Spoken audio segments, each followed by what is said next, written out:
ইস, finally আমার এবার বিয়েটা হয়েই গেল। যাই বাবা, শ্বশুরবাড়িতে প্রথম দিন সবার মনের মতো হয়ে থাকতে হবে আর সুন্দর করে সেজে থাকতে হবে। দেখবি একটু সুন্দর করে একটা ক্রিম মাখি।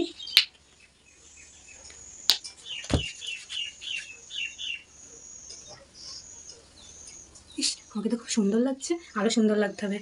বিয়ের প্রথম দিন আমার বরের মনটা জয় করতে হবে, যাতে সারা জীবন সে আমাকে এভাবেই ভালোবাসে। দেখি লিপস্টিক পরে নিই একটু, জাস্ট অল্প পরবো, বেশি বললে আবার ভালো লাগে না। জাস্ট সুন্দর হয়ে গেছে। চুলটা একটু আশ্রিয়ে নিই। আমার তো বিশ্বাসই হচ্ছে না যে আমার বিয়েটাই হয়ে গেল। আমার চুলটা তো খুব সুন্দর, যাতে আরও সুন্দর লাগে। ও যেন আমার দিক থেকে চোখ নাই ফেরাতে পারে, একদম যেন সবসময় শুধু আমাকেই দেখে।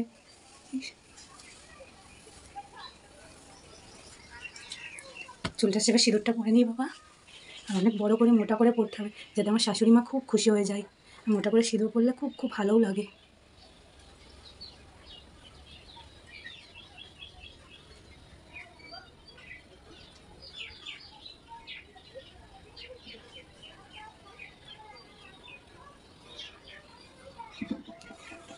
ইস, আমাকে কত সুন্দর লাগছে। একটু সুন্দর করে দিই, খুব সুন্দর লাগছে দেখতে। ও তো আমার দিক থেকে চোখ ফেরাতেই পারবে না। হাতটা কেমন খালি খালি লাগছিস। চুলগুলো পরে নিই, ইয়াটাও পরে নিই, খুব সুন্দর লাগছে তো। ইস, গলাটা কীরকম একটা লাগছে। এই চোকারটা পরে নিই, এই চোকারটা পরলে আমাকে খুব সুন্দর লাগবে। ও তো আমার দিক থেকে চোখই ফেরাতে পারবে না। ইস, আমার যে খুব লজ্জা করছে। এত গরমের মধ্যে, খুব গরম, তাও সুন্দর করে সাজতে হবে।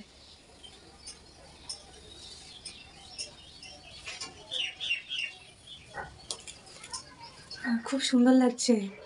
ইস, আর কি ফাঁকা ফাঁকা, ও একটা টিপ পরতে হবে।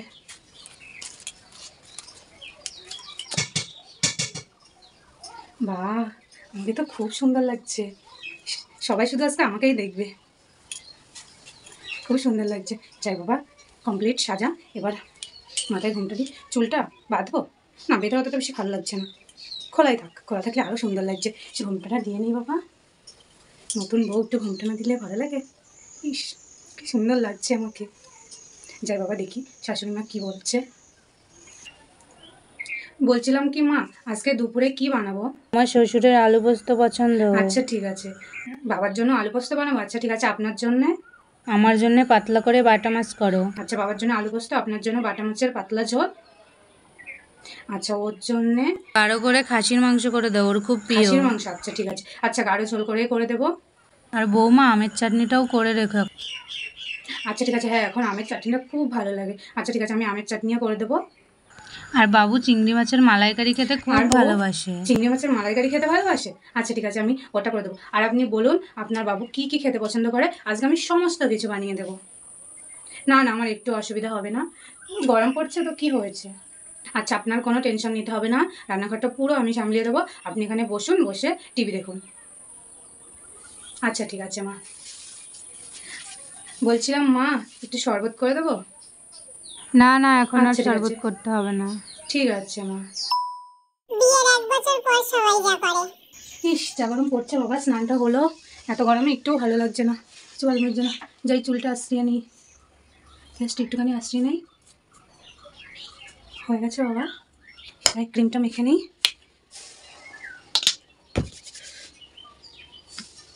কত করে বললাম এত গরমে দুটো নাইটি নিয়ে এসে দাও। না, ওনার বাবার সম্মান আছে, নাইটি পরা যাবে না, আর আমাকে যত সব ঝামেলা। দেখি বাবা, সিঁদুরটা পরে নিই, যা গরম পড়ছে, বেশি পরবো না, জাস্ট অল্প একটু। ঠিক আছে বাবা, সুন্দর হয়েছে, আর হবে না, সুন্দর লাগছে। ইস, তো গরমে ব্যাস কমপ্লিট, ভালো লাগছে না। ইস, এগুলো এত গরম একটুও ভালো লাগছে না, খুলে রাখি বাবা। শাশুড়ি আবার কত কিছু বলবে, কেন খুলেছো কেন খুলেছো, এত গরমে আমি পারছি না তো, কী করবো, খুলবো না, এগুলোও খুলে রাখি।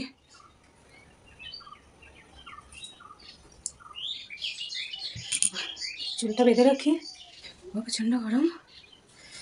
বৌমা, ও বৌমা। হ্যাঁ, কি করছো?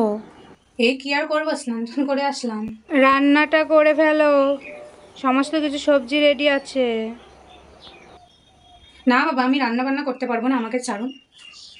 আমি এত গরমে নিজেই পারছি না, আপনি করে নিন আপনার যা পছন্দ। আমি করে নেব মানে তুমি কি করবে? আমি অত কিছু জানি না, আমি গরমে রান্না করতে পারবো না, এমনি গরমে আমার পুরো হাল খারাপ হয়ে গেছে। আপনি যেটা পারবেন সেটা রান্না করুন, না পারবেন থাকুন, খেতে হবে না, জাস্ট জল খেলেই হবে। হ্যাঁ, বাড়ি শুদ্ধ লোক সব জল খেয়েই থাক। হ্যাঁ হ্যাঁ, জল খেয়েই থাকবো, আমি রান্না বান্না করতে পারবো না, আপনি করুন।